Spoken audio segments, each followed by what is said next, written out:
showing up anyway, unglamorous and unrecorded. Ours, the child, never once totaled into a percentage. Covenant was never a percentage. You have been the only one measuring in those terms. And then there were the bonds that went quiet on you instead. A brother who stopped answering, a friend who let go of the handshake first, money or time or trust you handed over and never saw come back. Grief took that same arithmetic and used it to convince you that love in general works the same fragile way. Mine included, it does not. There is one more thing about that night worth holding on to. The pieces stayed on the ground while he slept. Nobody cleared them away to make the scene easier to look at. The evidence of what it cost sat right there in the open air until morning. I did not hide the price of the promise from the man it was made to, and I am not hiding it from you now. What I am telling you is that the price was carried on one side of the aisle. You have been trying to pay down something already paid, in a currency I never asked you for.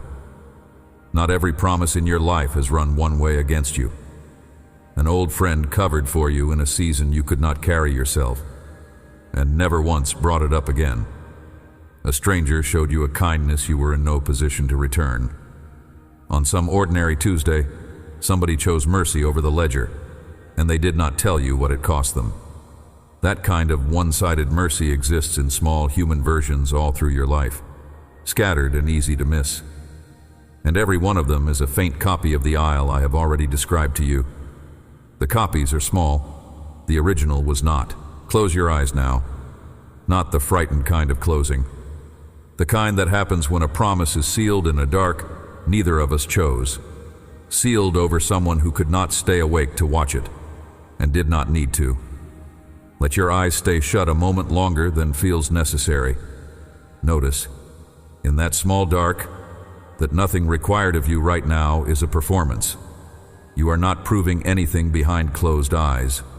You never were. Let that be the first thing you believe about this covenant, before I show you where it began. The first time that aisle was ever cut in Scripture, it was cut over the promise given to Abram. And something happened in it that happens in no ordinary version of the ritual. He had done his part of the preparing. He had divided the animals himself and laid them out exactly as the custom required. And when birds of prey came down on the carcasses, he stood there in the heat and drove them off, hour after hour, guarding a ceremony that had not even started yet. Then the sun went down.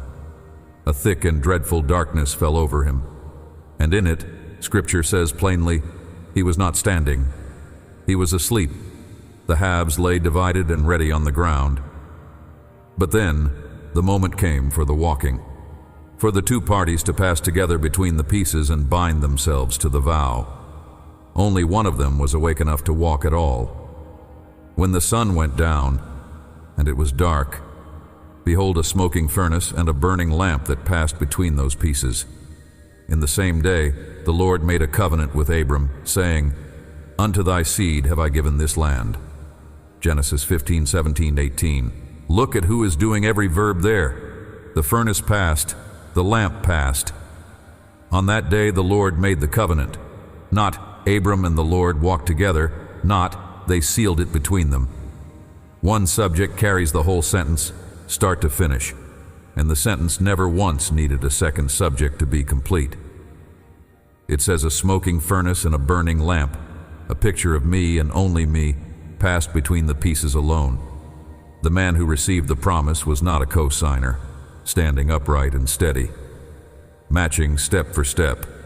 He was unconscious the entire time his future was being bound. His signature was not on this document. No one had asked for it. A furnace and a torch.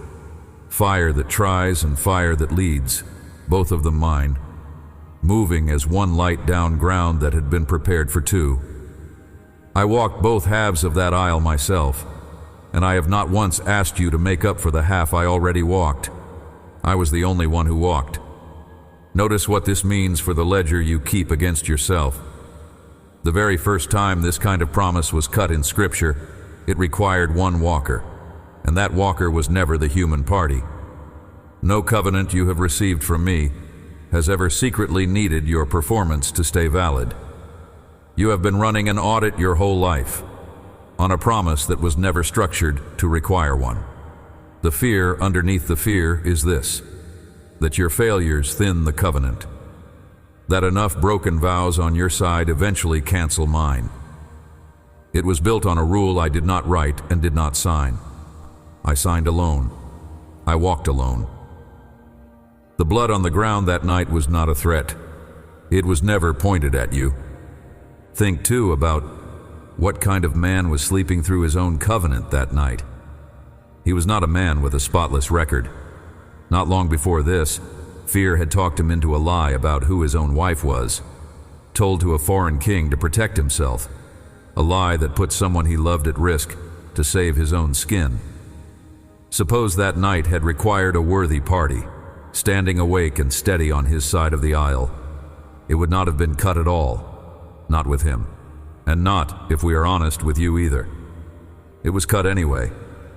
He slept through the entire weight of it. That is not a loophole in the story. It is the story. And hear what he had said just before the animals were brought out. He asked how he could possibly know that any of what I promised would ever be his. He questioned me to my face. Plain words, no apology attached. My answer to that doubt was not a rebuke, and not a test. It was this ceremony, cut in his hearing, then finished entirely without him. Weakness on your side was never the disqualifying condition. It feels like that at 3 a.m. It was, if anything, the exact condition this covenant was built to hold. And watch what he did after that night. Not before it. After. The promise was sealed. The fire had passed through. The thing was settled. And he still could not wait for it. Years went by with no child. So he took the matter into his own hands.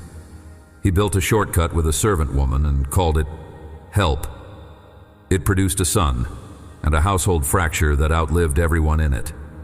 That was not the behavior of a man trusting a covenant. It was the behavior of a man trying to make one come true himself. And the covenant did not thin.